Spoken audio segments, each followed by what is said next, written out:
Slowly open your eyes, become aware of the room, the Zoom, moving from the internal back out to the external.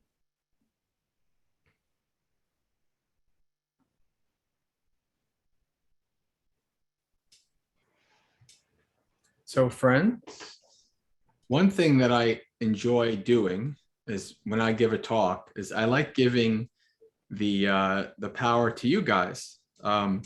So I have a backup topic if nobody has a topic, but what I would like to do is if you have a suggestion for a topic related to Buddhism, meditation, monasticism, whatever of those three. I mean, I obviously, don't give me a talk topic on like global macroeconomics and these kind of things, just stuff related to Dhamma. If you have a topic suggestion, please type it in the chat.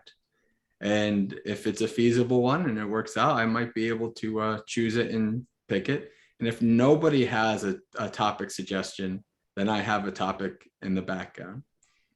I like doing this because, it is kind of boring when the person just chooses a topic. And also it puts me on the spot and it tests me a little bit. So let's see. Emptiness. The only problem with that is it's really something that's much more of a topic in Mahayana than Theravada. And I don't know how much of a talk I could give on emptiness. Really, because, for the most part, in the early texts, which, the Nikayas, the suttas, which is my focus, the word sunyata there is really almost always the Buddha is talking about emptiness equals anatta, or not self. So like that's pretty much my early text talk on emptiness. If you want me to talk about not self, I can do it, but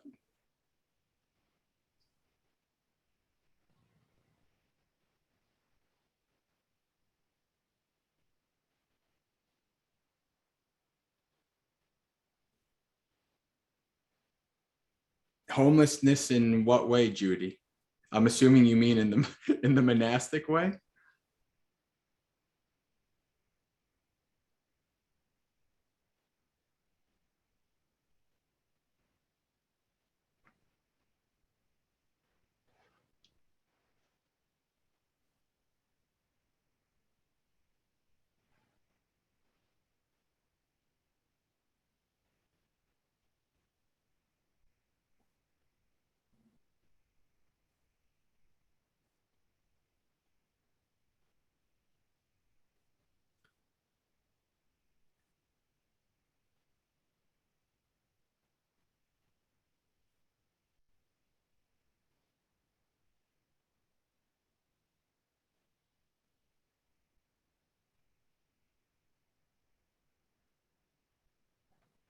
Oh boy.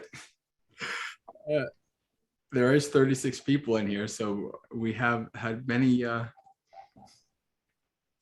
Let's see. How about dealing with uncertainty?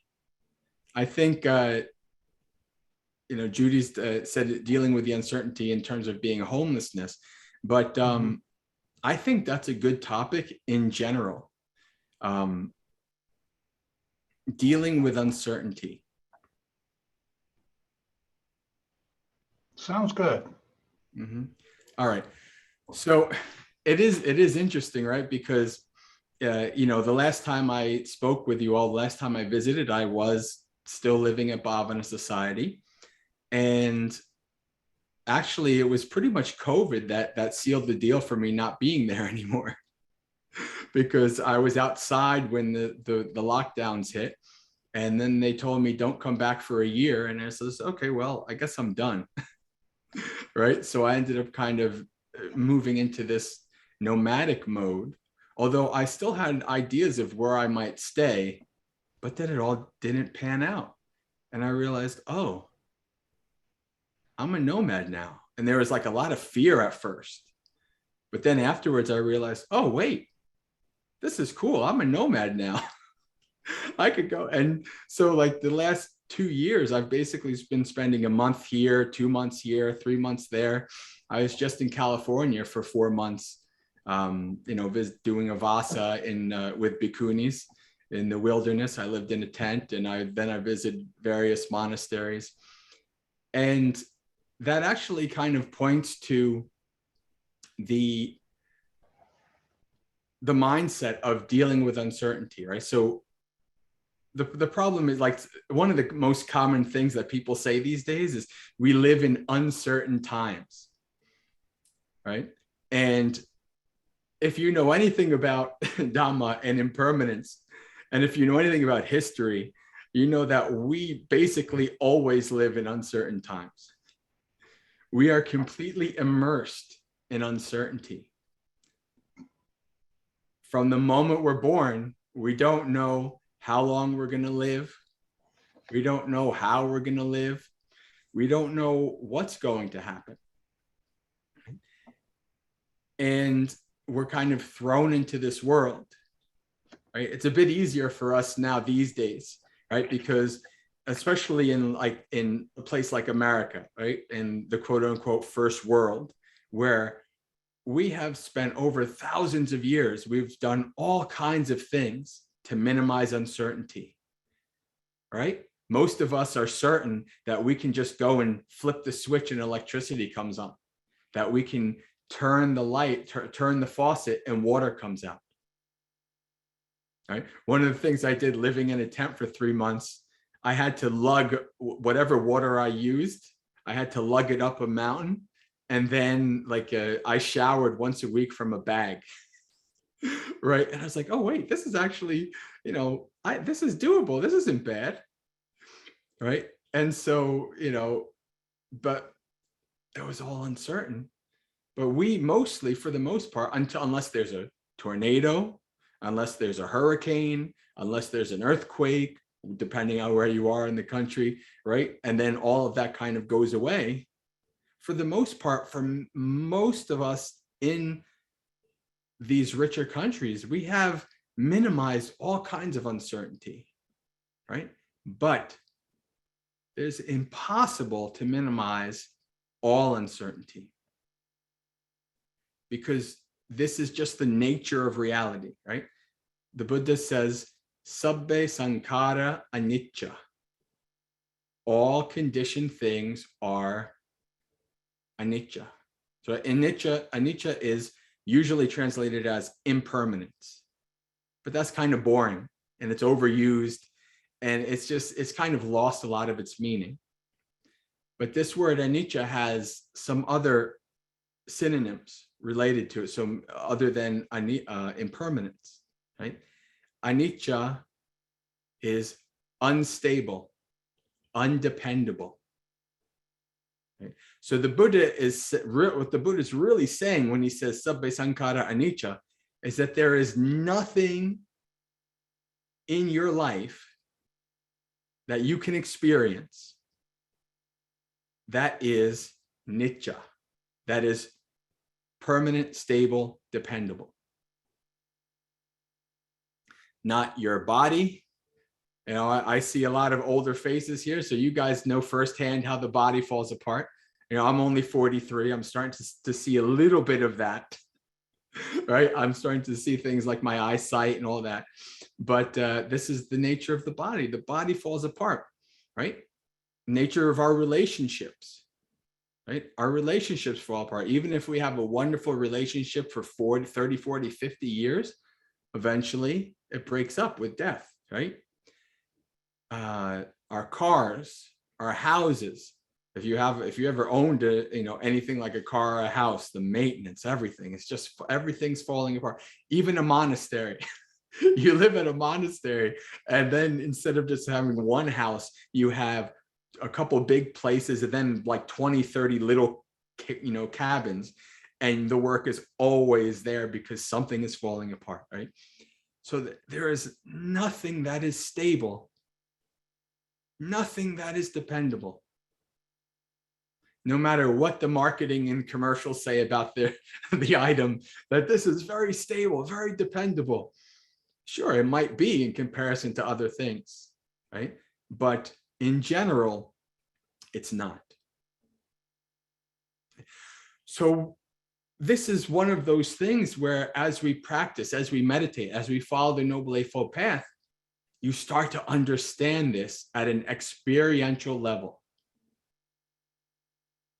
People can say, oh, yeah, I understand. Yeah, everything's impermanent. I get it. You know, even scientists even say like the universe is going to end and, you know, all the galaxies and the planets and all that's going to end. Yeah, I get it.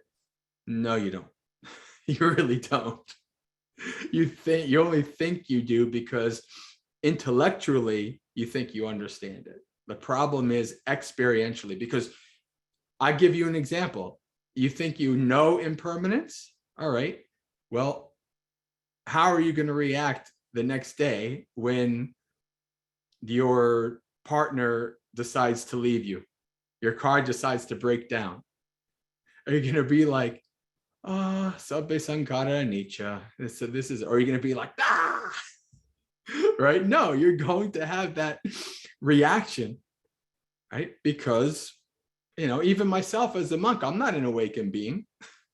You know, I mean, I have, you know, a good amount of years, like 16 years of practice and things like that. And I've had some insights, but I'm certainly not over. I certainly don't fully understand anicca just yet, because there's things that happens and I go, ah, that's the way it is. Right. So this is the basis for understanding that we are totally immersed in uncertainty. We don't know what's going to happen from minute to minute, let alone day to day. I heard some story recently of some woman who was sleeping in her bed and a meteorite came and like went right through the house and right through the bed, like, and the pillow next to her, right? This person went to bed. They weren't expecting that a meteorite was going to come flying through, but it did. Right? We don't know. So the real question is, knowing that we are totally immersed in uncertainty, and we can mitigate that a little bit. We can minimize that a little bit, right? But we can never fully get rid of it. Knowing that everything is uncertain, the question is, how do you live? How do you react to that? How do you respond to that? That is the real question. Right? How do you live with uncertainty? And it's not easy. It's hard. It takes a couple things. It takes firstly the insight into that we are living totally immersed in uncertainty. That helps a little bit. Right? It doesn't fully, you know, it doesn't fully take away the bite when uncertainty rears its head, but it helps a little bit. The second thing that's important is understanding and working with fear. Right? This is very important. Right? Sometimes you just have to understand that, you know what? This is a crappy situation, but how do I want to live? Right? Do I want to live cowering in fear? Or do I want to understand that their life is risk? Life is uncertain, life is risk, and let me try to live as best as I can, as skillfully as I can. Okay? This fear is a very important thing to work on overcoming. Okay? The number one fear for most people, especially in these COVID times, right? Fear of death or fear of loss of a loved one, right? Those fears are always there, but when there's something like a pandemic, this is heightened, right? We're put in this kind of heightened alertness. And if you watch the news media, it reminds me a lot of I was just out of college when 9/11 happened, right? And then for years after that, it was terror alert orange and terror alert this. And it was like you were always trying to be kept in a state of fear. And the same thing today, right? If you watch the news, this variant and that variant and this and that, state of fear, right? This is just normal. This is how we live, right? This is how it is. So it takes a courageous person to actually be able to live in such a way that they actually have meaning and skillfulness in the life instead of fear and anguish and revulsion towards life and all these kind of things, right? So it does take a very courageous person to be able to live with uncertainty. Okay? And we can all do it. Yes, there are certain people like, there's some people are firefighters or whatever, and they could just run into a burning building, right? And other people, don't want to, touch a doorknob because there might be germs. People have various different levels of these kind of things. But as practitioners, if we follow the Noble Eightfold Path, we meditate, we practice, there are parts of this practice that actually are built to allow us to overcome these fears, are built to allow us to understand the nature of reality and to not fall apart.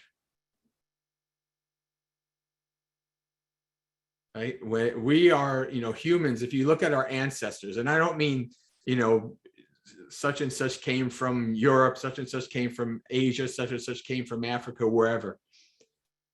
I mean, like many thousands of years ago, right? These ancestors had to survive day to day, right? They had to deal with much more uncertainty than us.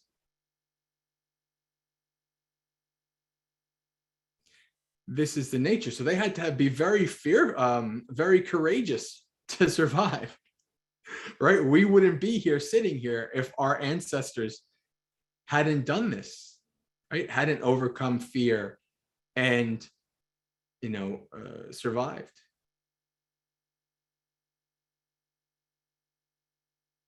So this is why it's very important. One of the things that is in modern culture, at least the West, I mean, I don't know. I've been to Europe a couple places, but I don't really know. But I'll just speak with for America, right? For America, we're so used to people not dying, right? We're so or at least not knowing that people are dying. We're so used to not seeing death, especially in modern times. Maybe 100, 200 years ago, most of us were on the farm and we, saw animals dying and things like that.